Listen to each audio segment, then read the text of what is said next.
ब्रह्ममुरारिसुरार्चितलिङ्गं निर्मलभासितशोभितलिङ्गम् जन्मजदुःखविनाशकलिङ्गं तत्प्रणमामि सदा शिवलिङ्गम् देवमुनिप्रवरार्चितलिङ्गं कामदहन करुणाकरलिङ्गम् रावणदर्पविनाशकलिङ्गं तत्प्रणमामि सदा शिवलिङ्गम्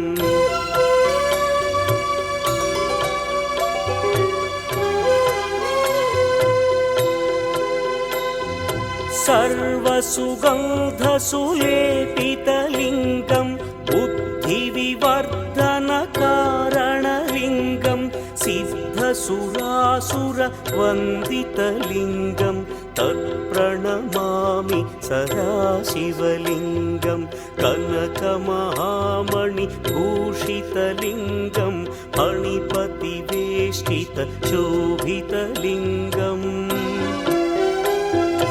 दक्षसुयज्ञविनाशनलिङ्गं तत्प्रणमामि सदा शिवलिङ्गम् कुङ्कुमचन्दनलेपितलिङ्गं पङ्कजहार सुशोभितलिङ्गम् सञ्चितपापविनाशनलिङ्गं तत्प्रणमामि सदा शिवलिङ्गम्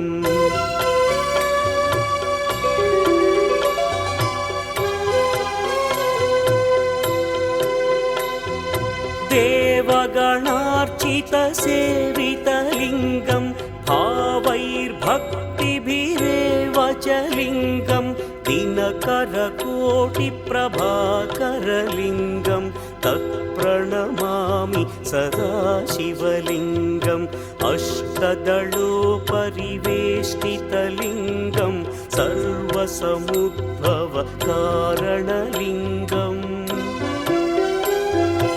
अष्टदरिद्र्यविनाशनलिङ्गं तत्प्रणमामि सदा शिवलिङ्गम् सुरगुरुसुरवरपूजितलिङ्गं सुरवनपुष्पसदार्चितलिङ्गम् परमपदं परमात्मकलिङ्गं तत्प्रणमामि सदा शिवलिङ्गम् लिङ्गाष्टकमिदं पुण्यं यः पठेच्छिवसन्निधौ शिवलोकमवाप्नोति शिवेन सह मोदते।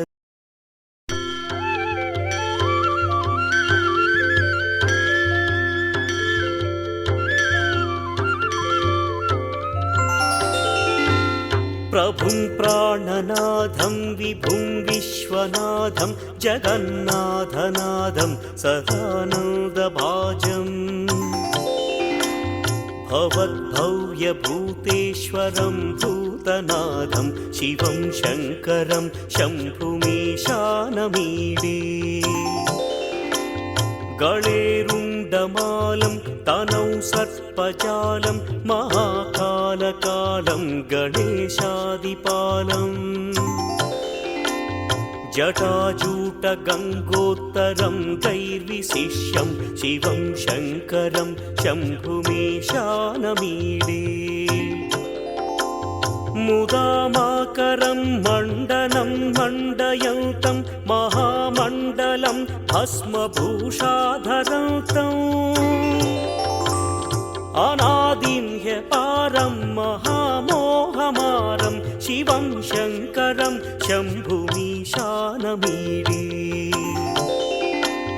वटाधो निवासं महाट्टाट्टहासं महापापनाशं सदा सुप्रकाशम् गिरीशं गणेशं सुरेशं महेशं शिवं शङ्करं शम्भुमीशानमीडे गिरीन्द्रात्मजा सङ्गृहीतार्धदेहं गिरौ संस्थितं सर्वदा पन्नगेहम् परब्रह्म ब्रह्मादिभिर्वन्द्यमानं शिवं शङ्करं शम्भुमीशानमीडे कपालं त्रिशूलं कराभ्यां दधानं पदाम्भोजनं राय कामोदधानम् बलिवर्धयानं सुराणां प्रधानं शिवं शङ्करं शम्भुमीशानमीडे शरच्चन्द्रगात्रं गणानन्दपात्रं त्रिनेत्रं पवित्रं धनेशस्य मित्रम् अपर्णाकळत्रं सदा सच्चरित्रं शिवं शङ्करं शम्भुमीशानमीडे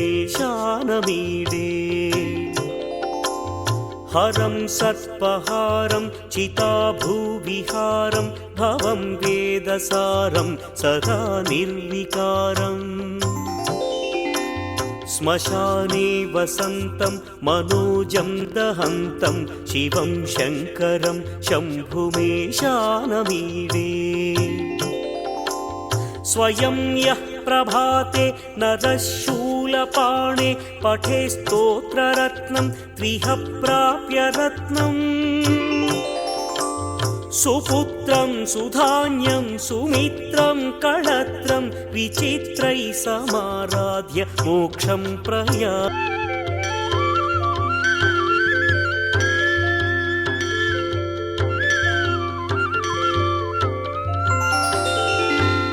प्रभुं प्राणनाथं विभुं विश्वनाथं जगन्नाथनाथं सदानम्